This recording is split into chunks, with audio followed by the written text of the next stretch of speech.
Hey guys, welcome back to my channel.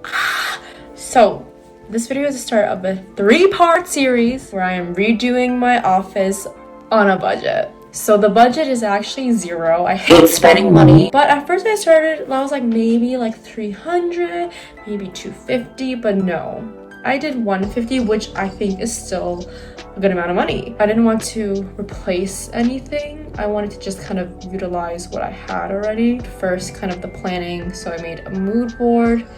I cleaned up, and I also did do some buying stuff. So enjoy this video. So I first started by making a mood board on Canva, very basic, kind of just outlined the goals, colors, and some inspo photos I had. This is how it looked before. I don't think it's the worst. I mean, definitely it's messy, just so much like wedding stuff. I knew I wanted to move the bed. I knew I wanted to redo kind of like my desk area. The big question that I have is, should I contact paper my desk and the craft table? I just don't really like the dark colors of the wood.